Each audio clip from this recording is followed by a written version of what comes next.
paham? Nah, itu tidak boleh. Tapi kalau beli rumah dapat yang punya, boleh nggak? Kan ada ya.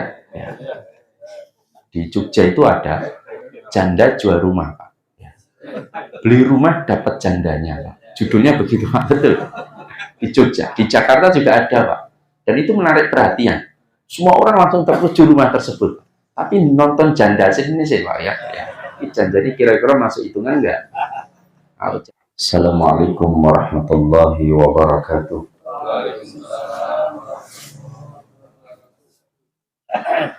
Alhamdulillah. Alhamdulillahilladzi nazzala al-furqana ala 'abdihi liyakuna lil 'alamina nadhira. Wa huwa alladzi ja'ala al-laila wan nahara khilfatan liman arada an yadhakkara aw arada syukura. Asyhadu an la ilaha illallah wahdahu la syarika lah. Wa asyhadu anna Muhammadan 'abduhu wa rasuluh. Allahumma salli wa sallim wa barik ala sayyidina wa habibina wa uswatina wa qudwatina wa qurrati a'yunina Muhammadin sallallahu alaihi wasallam wa ala alihi wa ashabihi ajma'ina, amma ba'd. Ma'asyiral muslimin wal muslimat hafizakumullah ta'ala. Kita lanjutkan materi kita tentang fikih muamalah, kalau tidak salah sampai masih di bab praktek-praktek jual beli yang telah, betul atau tidak? Betul, sampai mana? Lupa, kan? Warak, transaksi yang mengandung warak, itu terakhir ya. Berarti selanjutnya yang keenam. Dalam kitab ini disebutkan bai'u bai'ataini fi bai'atin. Dua transaksi dalam satu transaksi ya. Disebutkan dalam riwayat Imam Ahmad dan juga Imam At-Tirmidzi dalam kitab sahihnya bahwa Rasulullah alaihi salatu wassalam telah melarang transaksi jual beli dengan memasukkan dua transaksi dalam satu transaksi. Di sini disebutkan annahu naha an bai'ataini fi bai'atin. Sesungguhnya Rasulullah alaihi salatu wassalam itu melarang dari dua transaksi menjadi dua transaksi dalam satu transaksi. Apa yang dimaksud dua transaksi dalam satu transaksi? Dua akad dalam satu akad. Maka para ulama menafsirkan, ada beberapa penafsiran. Yang pertama, sebagian ulama menyebutkan bahwa yang dimaksud bai'ataini fi bai'atin yaitu menjual dengan dua harga. Menjual dengan dua harga. Jadi kalau seseorang menjual satu barang dengan dua harga tanpa menetapkan salah satunya, tapi mereka sudah bertransaksi, di mana kemudian hari dia bisa membayar dengan tunai, dengan membayar bisa dengan cash, dan padahal sudah terjadi akad tapi belum ditetapkan mana harga yang dipilih, maka hal ini terjadilah bai'ataini fi bai'atin, dua transaksi dalam satu transaksi. Contohnya ya, kalau kita pernah di Jakarta, itu biasa ada di sana namanya penjual-penjual si Amang itu apa, sistem mendring, tahu mendring Pak? Kredit, mendring itu sistem kredit. Nah terkadang konsumen itu sudah bertransaksi, misalkan ibu mau beli barang nggak, termosnya ada ini, magic chair atau apa misalkan, ya udah saya ambil termosnya, bayarnya gampang nanti ya, oh ya enggak apa-apa, ini saya taruh dulu ya. Sedangkan si konsumen ini tahu bahwa si Amang ini yang jual barang-barang perabotan rumah tangga, itu dia menggunakan dua sistem, yaitu cash maupun kredit ya, kan begitu. Nah sedangkan dia sudah mengambil barang itu tanpa menetapkan apakah dia milih cash ataupun milih kredit, sehingga ketika besok misalkan dia datang, gimana Bu pembayarannya ya, kemarin berapa harganya itu, misalkan dia katakan, ditanya misalkan harga berapa ini Bu, Harga ini berapa ini Mang? Misalkan katakanlah 450. Oke, saya ambil satu. Masalah bayar gampang. Iya. Tapi si konsumen ini tahu bahwa si Mang ini bisa kredit. Maka setelah besok didatangi, gimana? Mang ini baru ada 200. Yang 250 gimana? Ya udah, besok. Tapi harganya nggak segitu, 500. Karena dengan cicil sebagian. Nah, ini termasuk bai'ataini fi bai'atin. Dua transaksi dalam satu transaksi. Nah, tetapi kalau ditetapkan salah satunya, ini jumhur ulama mayoritas sepakat bahwa hal itu tidak mengapa. Contoh misalnya, mana handphone saya? Tidak ada di tas. Misalkan saya jual handphone, berapa handphone itu Ustaz? Ini kalau jenengan beli, itu harganya 6 juta, antum bayar saja 500.000 tiap bulan selama 12 kali. Kredit.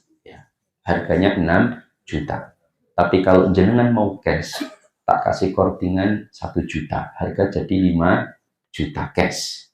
Tapi kalau antum kredit, harga 6 juta. Udah Ustaz, saya pilih kredit saja, 6 juta. Maka oleh para ulama ditetapkan hal ini tidak mengapa. Kenapa? Karena sejak awal sudah ditetapkan bahwa harganya kredit selama 1 tahun, tiap bulan 500. Ini pendapat jumhur ulama.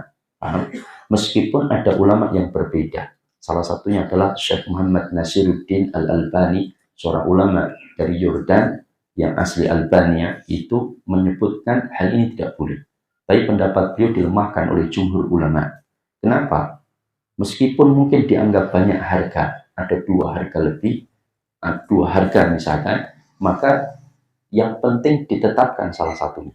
Syekh Sulaiman Ar-Ruhaili, hafidhahullah, dan para ulama yang lain menyebutkan hal ini sama seperti orang tawar-menawar. Misalkan ya, saya punya handphone, saya tawarkan harga 6 juta. Jangan nawar, Ustaz, 5,5 Ustaz, udah nggak bisa. Lah berapa Ustaz? 5,9. Terlalu mahal Ustaz. Masa kayak gitu 5,9? Lah berapa minta? 5,7 Ustaz. Dah mentok, jangan. 5,8. Dah 5,750 Ustaz. Ya sudah, deal 5,750. Ada berapa harga tadi Pak? Banyak kan? 6 juta, 5,5, 5,9, 5,8, 5,7. Tapi kan yang dipilih 5,7. Maka satu harga. Paham?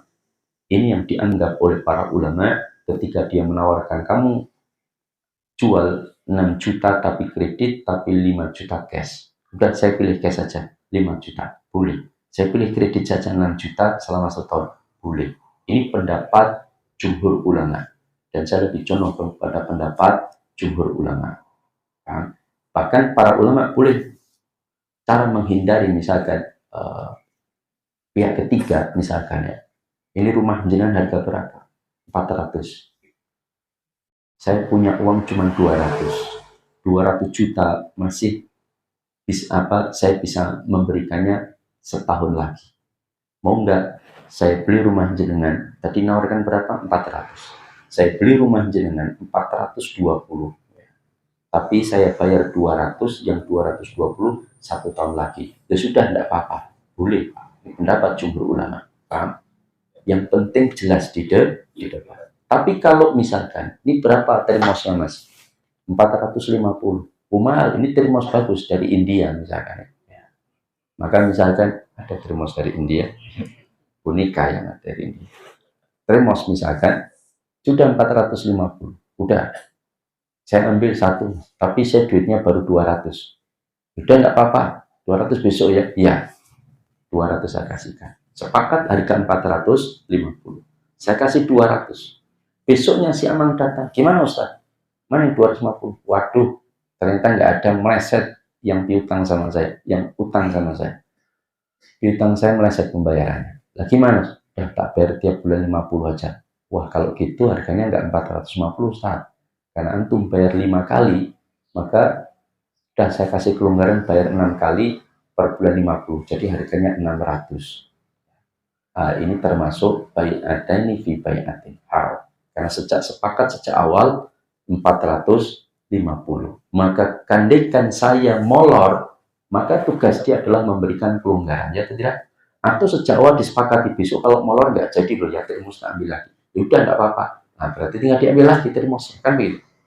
Tidak boleh kemudian karena molor kemudian nambah harga. Karena dengan molornya itulah kemudian dia memberikan denda keterlambatan. Ya.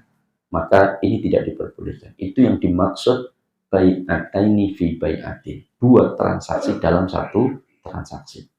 Penafsiran ini ada beberapa, tetapi semuanya benar. Semuanya benar. Jadi yang masuk kategori bai'ataini fi bai'atin termasuk menjual dengan dua harga tanpa menetapkan salah satu. Tapi ada saya debat dengan seorang dosen di UGM, kemudian dia sampaikan haram dua harga, meskipun ditetapkan salah satunya harus satu harga. Kalau misalkan cash 5 juta, ya kredit 5 juta, ya, kan begitu kan? Yaitu hak beliau mengambil merujuk pada pendapat Syalban. Silakan, tapi saya hanya sampaikan bahwa ada pendapat ulama yang ini lebih mayoritas dan ini ijma sepakat di antara mereka, yang penting ditetapkan salah satunya boleh. Kalau nggak boleh, misalkan ya, boleh nggak saya misalkan jual barang harga 6 juta cash, tapi misalkan ya saya jual paket harga 25 juta paket umroh misalkan, 25 juta rupiah, berangkat bulan Desember, saya tawarkan ke masyarakat. Ternyata ada orang, Ustadz saya mau ikut Ustadz 5 orang, oh ya, saya dari sekarang Ustadz berapa? 25, berarti 225, 125, dia kasihkan saya sekarang. Oh, jangan bayar sekarang, padahal masih Desember. Dan gini aja Bu, tak korting per orang 2 juta, jadi 23, boleh nggak? Ya atau tidak? Boleh, ya atau tidak? Boleh. Berarti kan yang tadi harga 25 terus menjadi 23, betul atau tidak? Di korting. Apa bedanya dengan dia jual harga 6 juta dicicil selama 1 tahun, kemudian karena dia cash menjadi 5 juta, boleh nggak?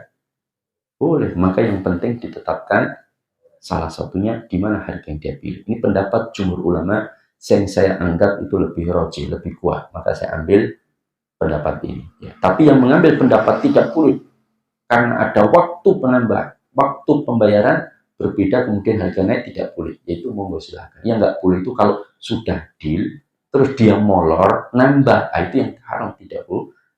Karena itu sudah masuk akad utang piutang. Ya. Dia penundaan pembayaran berarti utang, nambah, maka haram hukumnya.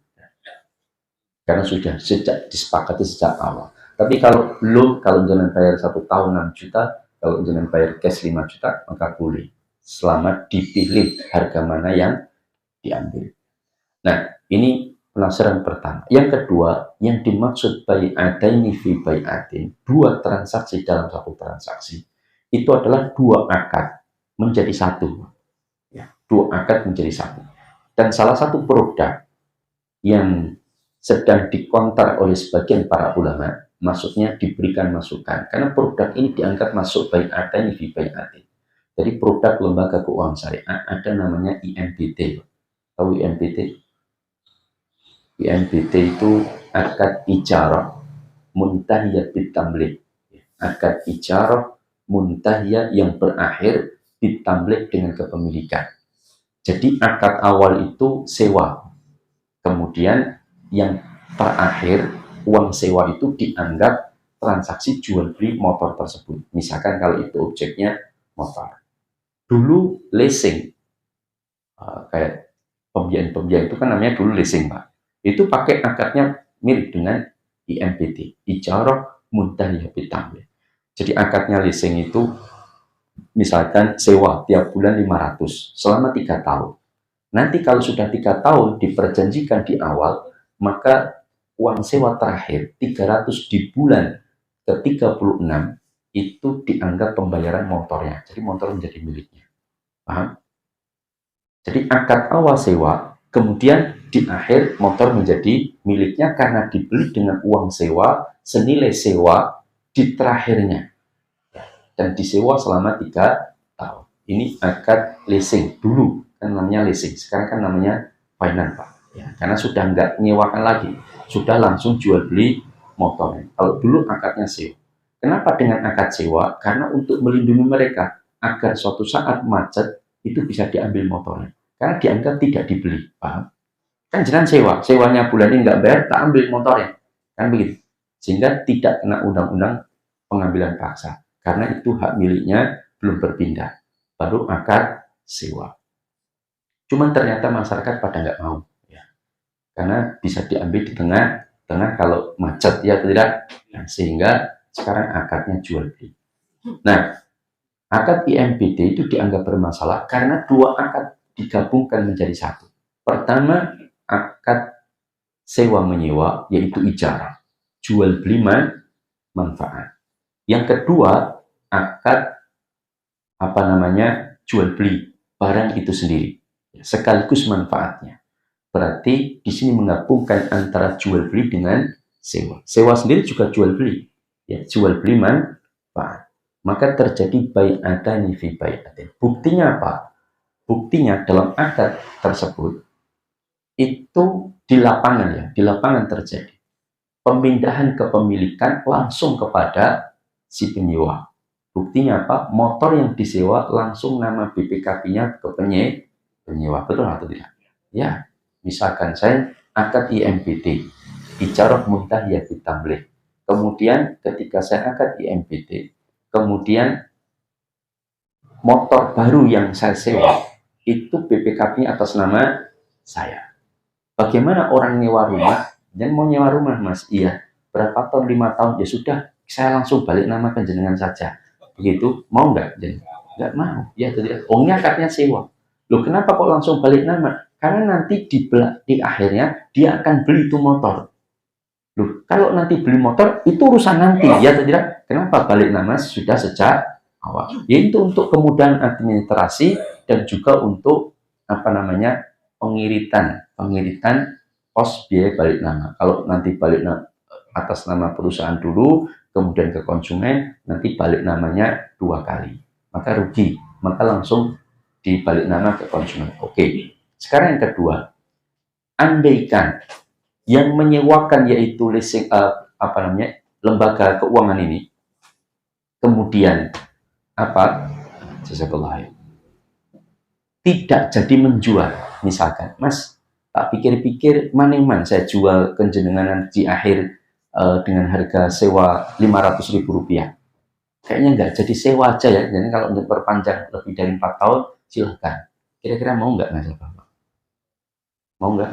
Ya nggak mau, mending kredit di dealer, nggak usah sewa langsung jadi miliknya, ya tidak. Ini sewa bisa tidak jadi miliknya. Nah, ini menjadi hal yang mereka tidak mau. Makanya disepakati sejak awal wajib dibeli oleh nasabah yang menyewa tersebut. Karena kalau di tengah-tengah misalkan pihak yang menyewakan itu berubah pikiran, Mas nggak jadi saya jual, jadi di akhir nggak jadi. Nggak bisa, wong sejak awal sudah kita sepakati akan saya beli, ya atau tidak? Berarti sudah disepakati. Berarti terjadilah bai'atani fi bai'atin. Ini transaksi yang banyak dikontar oleh para ulama tentang praktek ini, termasuk masuk kategori bai'ataini fi bai'atin. 2 transaksi dalam 1 transaksi. Contoh misalkan. Contoh yang lain, 2 transaksi dalam 1 transaksi. Misalkan saya jual rumah, di mana pertukaran antara rumah dengan uang, ya atau tidak? Ya, saya pertukaran rumah dengan uang.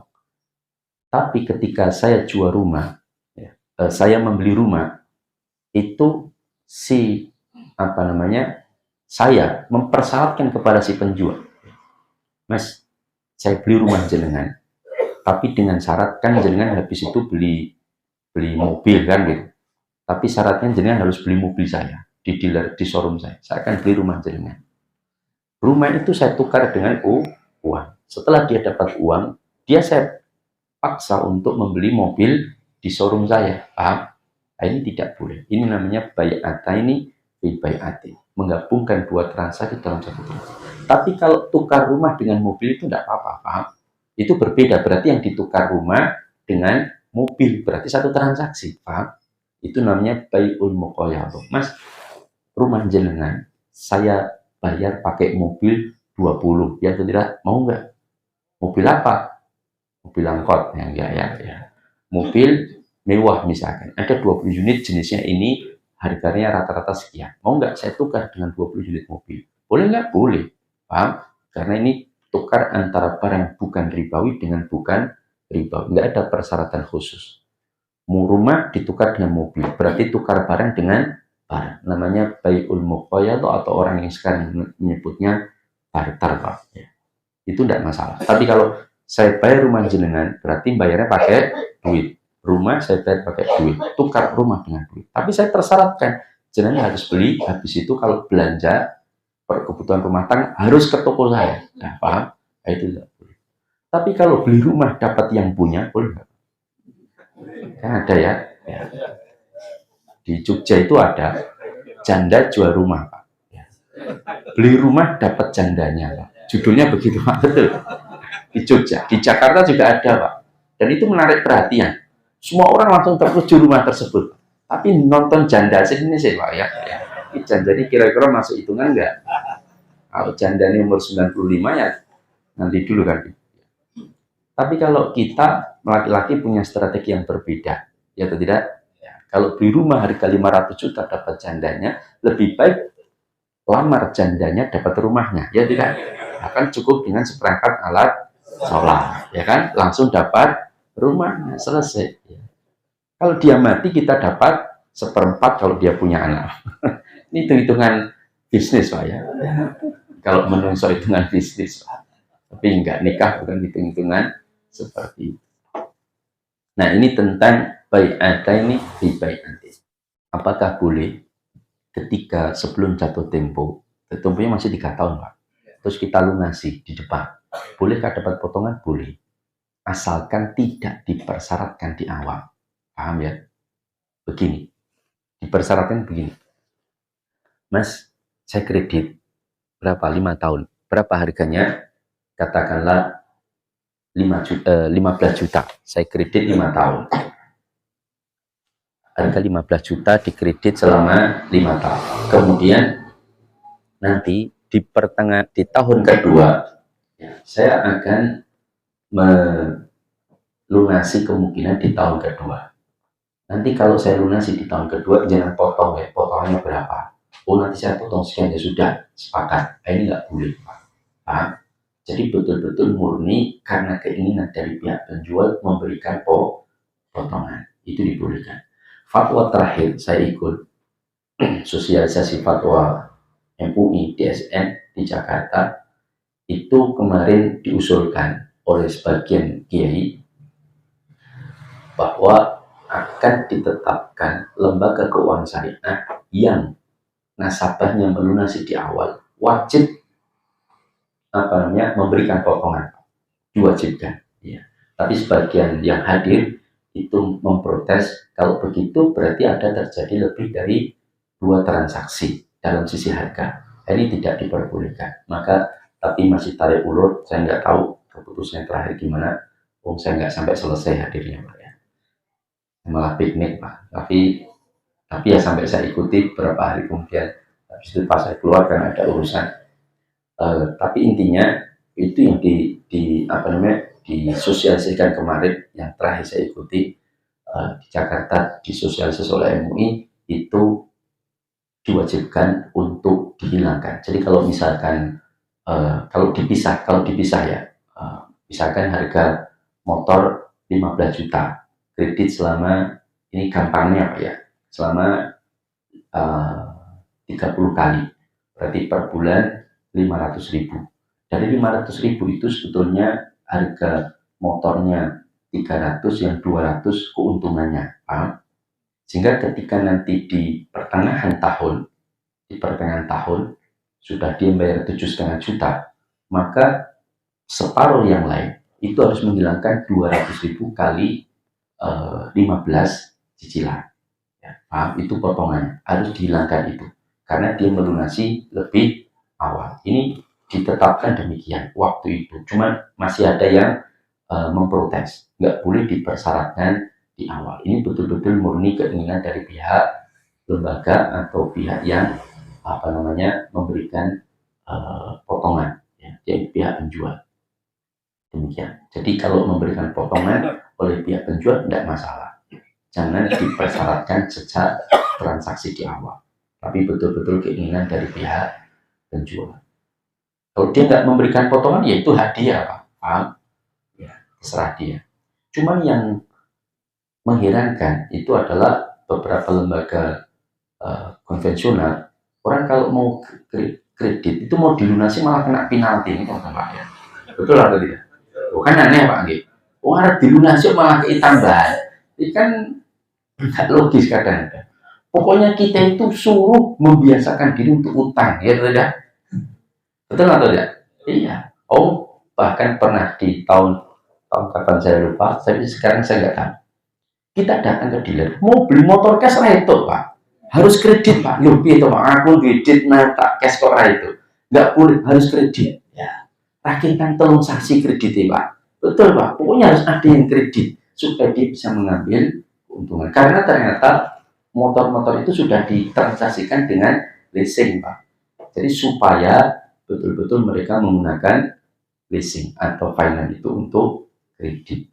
Nah itu aneh, makanya waktu itu banyak dikeluarkan fatwa oleh para ulama, kalau mereka mengancam tidak boleh cash, sudah kita beli motor bekas saja, ya nggak usah beli motor baru. Kalau modelnya seperti itu harus dipaksa kredit, dan kreditnya pun di finance konvensional, maka tidak diperbolehkan. Maka kita beli motor yang second saja. Kan kalau second boleh cash Pak, ya belinya yang second, tapi yang bagus. Ya. Second 2 jam kan sudah ada Pak. Jadi beli pas itu Pak, balik ya. Kan sudah second Pak, sudah buka segel ya. Nah ini tentang potongan ya. Maka dibolehkan itu sebagai kebaikan dari pihak penjual ya. Insya Allah kita lanjutkan nanti di pertemuan yang akan datang. Kita nanti insya Allah saya diingatkan sampai bai'atan fi bai'atin, berarti nanti baik al-urubun atau transaksi yang lain yang belum kita bahas. Demikian dari saya, kurang lebih mohon maaf. Aku qouli hadza wa astaghfirullah li wa lakum innahu huwal ghafurur rahim. Subhanakallahumma wa bihamdika asyhadu an la ilaha illa anta astaghfiruka wa atubu ilaik. Assalamualaikum warahmatullahi wabarakatuh. Waalaikumsalam.